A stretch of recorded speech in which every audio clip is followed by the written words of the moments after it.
안녕하세요. 김태훈의 현미한 투자자 방송 시작하겠습니다. 오늘은 이 전쟁 공포 관련주에 대해서 다시 좀 말씀을 드려야 될 것 같은데요. 지금 한반도 지정학적 리스크가 굉장히 많이 올라가 있는 건 뭐 신문이나 TV들을 보시면 쉽게 느낄 수 있습니다. 이전보다는 확실히 이 한반도에서 남과 북이 우발적 충돌을 통해서 언제든지 국지전이 발생할 수도 있고, 또 이게 확대되면 2차 한국전쟁으로 발전할 수도 있는 그런 일촉즉발의 긴장감이 있는 상황입니다. 그리고 이러한 그 위기는 아주 작은 사소한 일에서 시작될 수 있기 때문에 더 두려운 일인데요. 최근 들어서 그 북한의 오물풍선이 날아드는 것은 그 첫 출발점이 탈북민 단체들에 의한 그 대북 전단 살포. 근데 이게 이제 북한 인권을 개선하기 위해서 필요한 조치라고 얘기를 하고 있지만, 그 탈북민들이 말하기에는 그 대북 전단을 살포하는 게 그렇게 그 북한 주민들에게 많이 그 전달되지도 않고, 그러한 전단을 봤을 때 일반적인 삐라를 보는 식으로 이제 대응을 하기 때문에 그렇게 큰 북한 인권 상황을 개선하는데 도움이 되지 않는다고 합니다. 하지만 이러한 전단 살포가 북한에서는 정권 안보와도 연결되는 거기 때문에 예전부터 이런 대북 전단 살포를 중단해달라고 요구를 해왔었죠. 근데 이게 이 탈북민들에게 있어서 대북 전단 살포는 일종의 사업입니다. 비즈니스가 됐기 때문에 이러한 대북 전단을 살포하면 국내에 있는 보수 대형 교회들이나 미국의 이런 뭐 CIA나 이런 쪽에서 돈을 이 대북 전단 살포에 대한 대가로 지원해 준다는 말들이 있었죠. 이런 부분들은 다른 그 대북 관련 사업들을 하시는 분들을 통해서 확인이 되고 있습니다. 그러다 보니까 이런 탈북민들의 이런 그 사업, 대북 전단 살포가 하나의 사업이 되고, 이 때문에 이 접경 지역에 있는 우리 주민들이 북한의 어떤 대응에, 군사적 대응에 또 피해를 보지 않을까. 그리고 또 이러한 긴장이 높아지면서 이 접경지에 대한 관광객들이 줄어들면서 이 실제로 이 접경지 주민들은 경제적으로도 굉장히 어려운 상황을 겪고 있는 상황이죠. 그리고 이러한 그 대북 전단 살포는 풍선뿐만 아니라 임진강을 통해서 북한으로 페트병에 쌀과 또 이런 USB들을 집어넣어서 보내는 이러한 형태로도 이루어지고 있습니다. 그러다 보니 북한을 자극할 수밖에 없는 것이죠. 그래서 여기에 대해서 북한이 이제 오물풍선을, 그러니까 이 대북 전단 이것도 풍선을 통해서 이루어지기 때문에 거의 동등한 대응이라고 해서 북한이 오물풍선을 남한으로 이제 내려보내는데, 그러다 보니 이 오물풍선에 대한 대응으로 북한이 그렇게 싫어하는 대북 확성기를 전 접경지를 통해서 이게 본격적으로 하고 있으니까 북한은 더 열을 받는 상황이죠. 그래서 아직까지는 북한이 오물풍선에서 더 나가진 않고 있지만, 이 대북 확성기로 대응한 것은 긴장 수위를 한 단계 높인 거라고 볼 수가 있습니다. 그래서 이 부분은 그 윤석열 정부가 한 발 더 나간 것이라고 볼 수가 있는 것이죠. 그러면서 이러한 남북한에 대한 긴장 고조가 그 국시적으로 나타날 수 있기 때문에 이에 대해서 우려의 목소리들이 나오기 시작했죠. 그래서 주한미군 사령관도 그렇고 주한 미국 대사도 그렇고 그 동일한 날 이 남북한 모두 컴다운을 하라고, 긴장을 좀 늦추는 쪽으로 긴장 완화를 요구하는 목소리를 냈습니다.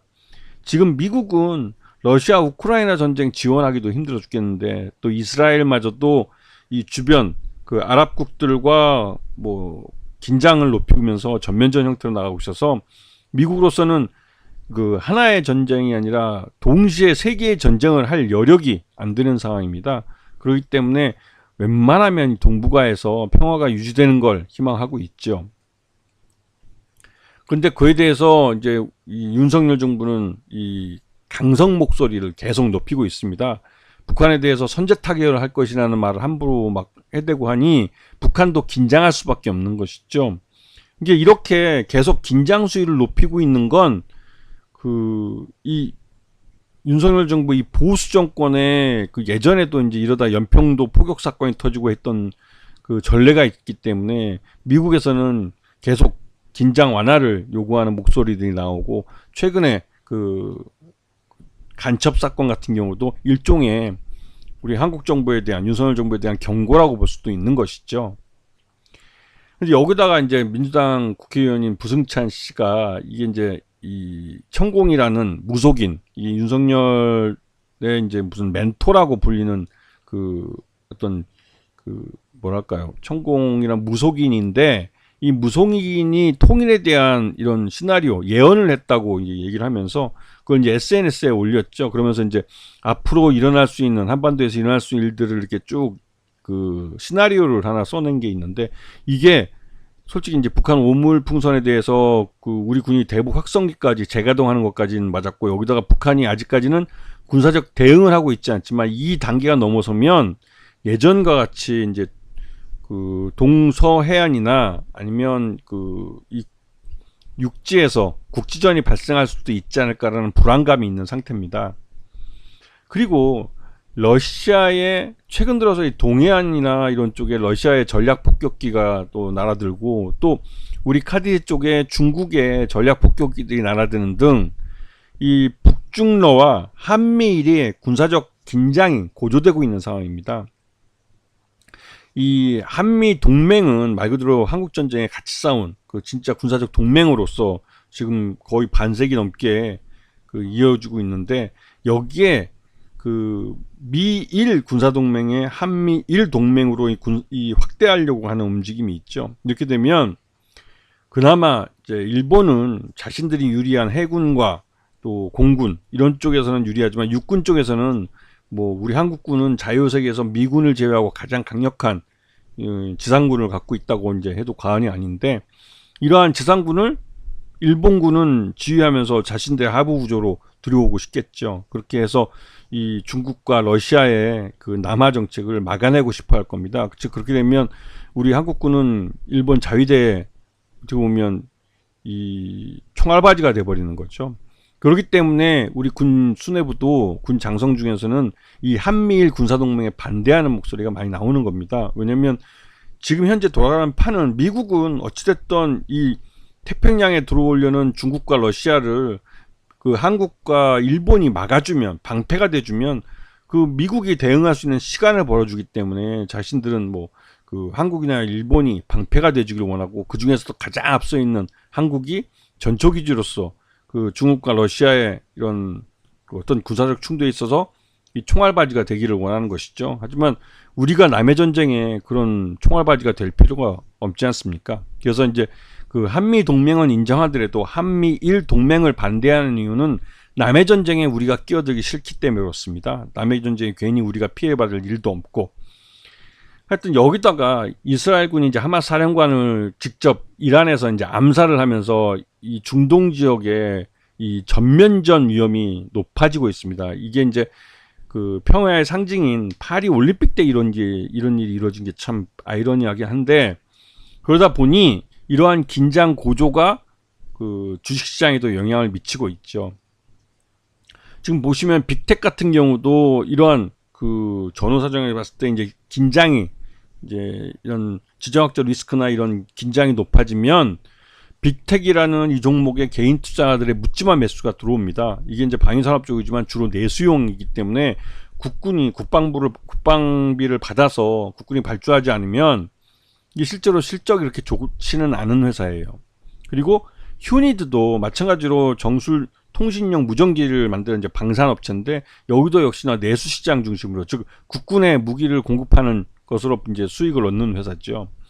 그리고 스페코 같은 경우는 이 해군 함정용 조타기를 만드는 그래서 이제 방위산업체로 이제 분류되는 것이고 근데 이렇게 되다 보니 이런 업체들은 그 실제로 이제 국방비가 증액이 되고 국방비가 증액돼서 그게 이제 실제로 이런 그 방위산업에 돈이 투자돼야만 실적이 좋아지는 업체입니다.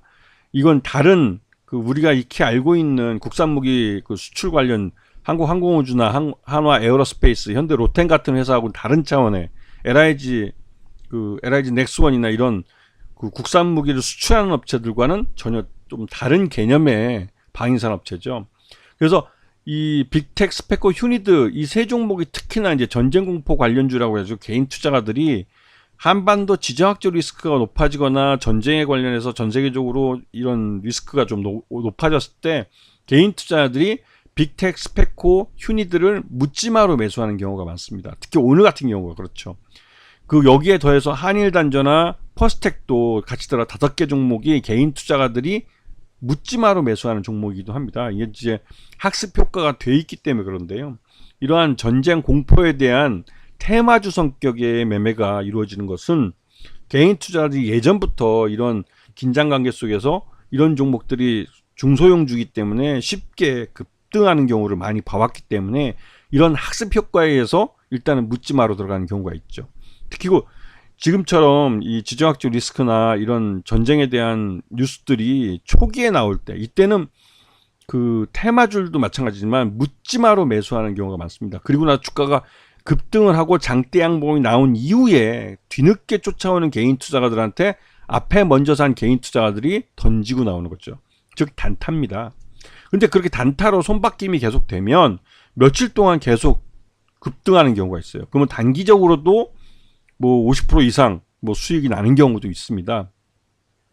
뭐 그 운이 좋으면 한 100%까지도 단기간에 며칠 만에 이렇게 그 100% 이상 수익이 나기도 하죠. 이게 이제 저형적인 개인 투자가들의 묻지마 매수 때문에 나타나는 현상인데요. 이게 이제 이런 종목들은 초기에 뛰어들지 못하면 대부분 수익 내기는 어렵습니다. 그렇기 때문에 뒤늦게 장대 양봉을 보고, 특히나 이제 주가 장대 양봉이 아니라 거래량 양봉을 보고 뛰어든 그 개인 투자가들은 자칫하다가는 뒤늦게 뛰어들어서 잡았을 때는 상태에 걸릴 수도 있다는 것을, 특히나 이제 초기에 들어가지 못하고 이런 장대 양봉이나 주가가 초기에 그 출발했을 때보다 훨씬 더 높아졌을 때, 앞에 보시면 이렇게 뭐 스페코 같은 경우 주가가 급락을 했기 때문에 여기서 반등을 하는 것은 아직까지 과거에 급락했던 것을 메꾸는 정도의 상승세이기 때문에 이렇게 올라봤자 뭐 한 30-40% 정도 오르는 겁니다. 그리고 이게 진짜로 이런 공포감들이 그 시장을 그러니까 지배할 만한 뉴스가 확실히 시장이 나온다면 이게 더 올라갈 수도 있겠죠. 왜냐면 이런 그 공포감만으로 개인 투자가들의 묻지마 매수가 들어오면서 주가를 밀어올리는 거기 때문에 이러한 장대 양봉들이 나타나게 됩니다. 단기간에 3,500원에서 거의 6,000원까지 거의 뭐 따블랐듯이 단 이틀 만에 급등을 해버리는 경우가 나타나는 거죠. 그렇기 때문에 이러한 종목들은 뒤늦게 여기에 장대 양봉을 보고 쫓아가서 추격 매수를 하시는 경우는 상투에 물릴 위험성이 높습니다. 이런 부분들을 잘 알아두시고 이런 종목들이 움직이는 주가에 대해서 너무 흥분하지 말라고 미리 다시 한번 경고를 드리는 겁니다. 아시겠죠? 자, 오늘 방송 여기서 마치겠습니다. 감사합니다.